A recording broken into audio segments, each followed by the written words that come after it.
This is a video about what being a YouTuber can teach you about getting on in life. I'll mention terms that relate to YouTube, but I'll also mention terms that relate to life. So I think it's a video that both content creator, YouTuber, and content consumer, real person, can get something from. Let's see if you agree. YouTuber question then. Do you check your video titles, thumbnails, video retention and storytelling, train yourself, to get the audience your content deserves? Or do you do very little of that, like me, and let your content train the audience instead? Real person question. Do you change to fit into the world, become a chameleon, or do you let the world change to fit in with you and be the individual that you are? Or do you do a bit of both? I'm going to focus on being a YouTuber in this video, and it's going to be an imperfect TerribleTuesday offering, but I'll also cover being a real person too. Real person time then. Changing and fitting in, or I'm going to call giving the market what it wants, and the market is friendship, relationships, business, employment, education, society. All of that is a lot easier. Thinking for yourself, questioning everything, belonging to no group and believing in no ideology and having no belief system, that makes getting on in the world a whole lot more difficult. Clearly, we all blend in to some degree. We all observe some social customs. We're all aware of others. On YouTube, we all care about thumbnails and titles and how we talk to our audiences to some degree or other. But we could care more. We could learn to give our audience exactly what they want, even if it's not how we want to communicate. YouTube has analytics with information about audience age, gender, location, geography, and specifically information about how long people watch a video, when they stop watching it, and how many watch to the end. Again, excuse me. The longer you watch a video, by the way, the more YouTube shares the video, the more people watch the video, the bigger the channel, the more people watch, you start to make money, etc. So video retention is quite important in terms of the growth of a YouTube channel. And YouTube Analytics provides that insight and that information. Being aware of this and changing your video and how you deliver it, just to keep people watching, I call this prostrating yourself, or wearing a mask and filtering how and what you share. That way, more likely it leads to success, maybe, but I question whether this is a success that I want to have, whether it's worth it. How do YouTubers do this? Thrive on YouTube then?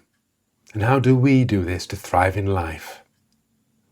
As I said, video retention is a factor, the title is a factor, the thumbnail is a factor, the dynamic vocal style is a factor. And in the real world, how you present yourself is a factor. The stories you tell people about your past, the clothes you wear, the interests you have, the topics you understand, whether you challenge people's opinions, whether you blend in with people's opinions. Social media is a way of feeding back how successful you are for real people in terms of likes and followers and engagement. Also, in the real world, meeting people in person, whether you get invited to things or whether people ignore you, whether people enjoy your company or whether they seem to sort of move away from you. You get a measure of how popular you are, but it's not scientific. You just have a feeling for it. Do you get invited? Do you get ignored? Do people pause and listen? Do people laugh and shun? Knowing about trends, having polarizing positions, and dumbing down what you're talking about, what I call shallow versus deep, all of these things can influence your success on YouTube as well as your success in the real world. Do you have your interests or the interests of the group YouTube audience? Or are they the same? Maybe you're interested in trends. Maybe you're interested in the latest fashions. Maybe you're interested in what the celebrity gossip is. If that's a genuine interest, then lucky for you, that's fantastic. I'm not criticizing that. If that's what you're interested in, great.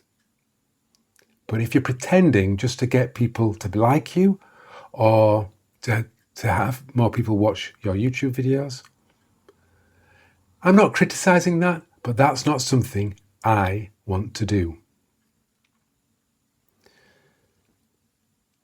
Retention again. Keeping people watching with a fascinating intro and a hook to keep them watching till the end. I might explore doing that a little, but checking the analytics to see when people drop off and, oh, I said this and lots of people dropped off, so I mustn't say that thing, I mustn't and and maybe I paused, or maybe I didn't really understand what I was saying, and oh look, people stopped watching. I just want to be human. I just want to be human. I engage with human YouTube creators. I engage with human, real people. Not plastic people, not pretend people, not fakes. I don't like any of that, and I don't want to be like that either. I don't know you, if you're a real person or a YouTube creator. I don't know what you're drawn to. I don't know if you don't mind pretending to be popular. I don't know anything of anything. I just know what I am willing to do and what I'm not willing to do. And this is a video about that. So do you tell stories, for example, to seduce others, people, the opposite sex, the same sex, at work? Do you tell stories in your videos to keep people watching right till the end? Storytelling is an effective form of communication. I will give you that. I will give you that. Sometimes the best way of getting an idea across is via a story. Yes. So storytelling is great. And if you're a natural storyteller, again, wunderbar. But if you are trying to learn stories and then just regurgitating stories to people to make them like you or to make them watch your video, I'm not a fan of that. I'm not a fan of that. So I'm not particularly a fan of stories, actually. And I might do a video about this at some point. Stories aren't true. Even true stories aren't true. Stories are stories. Stories are spin. Stories are often biased, and they're often told by unself-aware, unreliable narrators, in my humble opinion. Stories are funny. Stories are entertaining. Stories are stories. So, do I learn how to keep you watching my videos? Do I learn how to tell stories to seduce on YouTube and in the real world? Do I twist myself out of shape to fit in with this world of work and connections and politics? Because it'll be worth it in the end. Do I do all of these things? No. No, I don't. What do I do instead? Like this video, subscribe to the channel to find out. To be clear, I started this YouTube channel to earn a living from it, to make money more passively, rather than from a job. But I'd rather work a 9 to 5 job, it seems, than prostrate myself.